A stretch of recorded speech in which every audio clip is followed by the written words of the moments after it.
Bien, vamos a comenzar con algo muy importante a la hora de poder identificar, porque siempre surgen las preguntas, ¿cuál es la diferencia entre Adobe Photoshop y Adobe Illustrator? Y bueno, ahí hay muchas preguntas más que hacen los usuarios.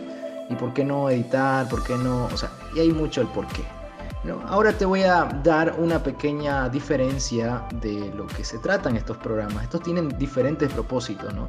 Tal vez se pueden hacer las mismas, pueden tener unas funciones casi similares, pero a la misma vez tienen cosas muy diferentes. Y bueno, lo vas a notar.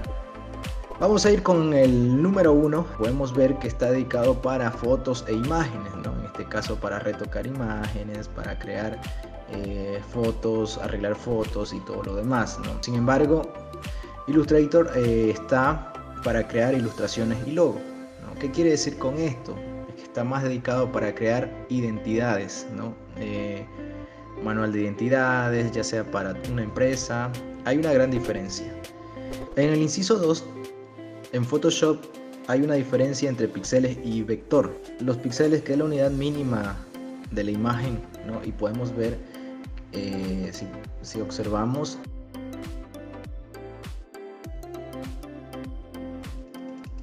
ahí está, en cuadritos.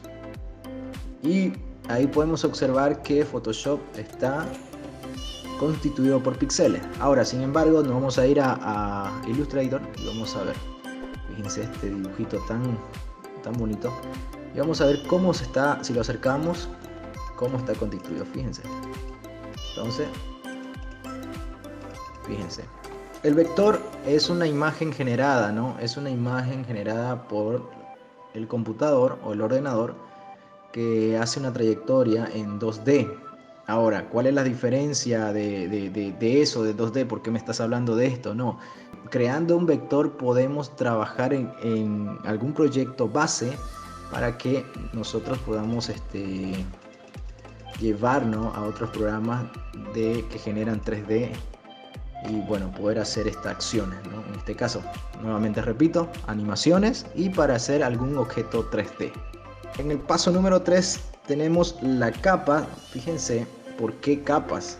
Porque prácticamente nosotros podemos crear en Photoshop, vamos a acercar esto, en Photoshop podemos crear una forma y si nos vamos no importa si no entendemos nada todavía y si ya lo entienden, pues bueno, para las personas que están aprendiendo recién, fíjense, yo generé un objeto y aquí en el lenguaje de Photoshop vamos a ver el rectángulo que he generado en este caso, y en este panel de capas se me generan dos, ¿no? El rectángulo vendría a ser la segunda capa. En este caso, el auto que tengo de fondo viene a ser la primera capa. En este caso son dos y son diferentes, son separadas, ¿no? Eso hay que tener en cuenta para ustedes que están aprendiendo, que son separadas. En Illustrator podemos tener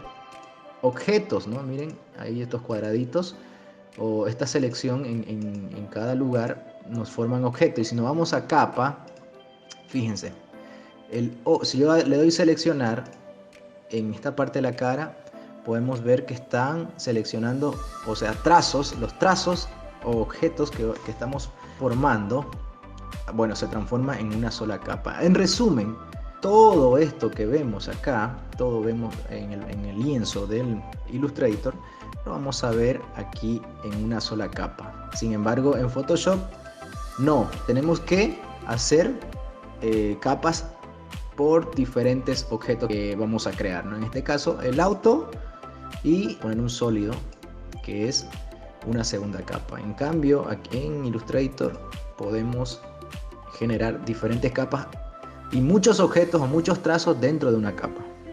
En el número 4 tenemos la diferencia, la creación de documentos en Photoshop y la creación de documentos en Illustrator. Si observamos en Photoshop, podemos ver que tenemos una sola mesa de trabajo, ¿no? Y tenemos que crear independientemente. Aquí, si ustedes se fijan en la parte superior, tenemos una y vamos a crear, y que ya hemos creado con el nombre, vamos a crear una más. Si usted se fija, aquí en la parte superior vamos a crear una mesa de trabajo nuevo y le vamos a poner Isra, y con esa creamos crear, y se activan el documento número 2 o el lienzo número 2. Sin embargo, en Illustrator vamos a poder crear, fíjense, yo tengo aquí ya una mesa de trabajo con bastante y puedo seguir creando, ¿no? Miren, puedo crear tarjetas personales, logos, hoja membretada, de acuerdo a las medidas que yo esté haciendo en una identidad visual. Entonces la diferencia es que en una sola vista puedo tener miles de documentos creando a la misma vez. Sin embargo, en Photoshop tengo que crear mesa de trabajo, pero son independientes. Fíjense, le doy un clic ahí arriba y bueno, quiero habilitar la otra que está en blanco, le doy un clic y ahí puedo ver la mesa de trabajo número 2. Bueno, ahí hemos visto la parte fundamental de la creación de estos dos software que tienen propósitos casi similares, pero también tienen sus especialidades diferentes.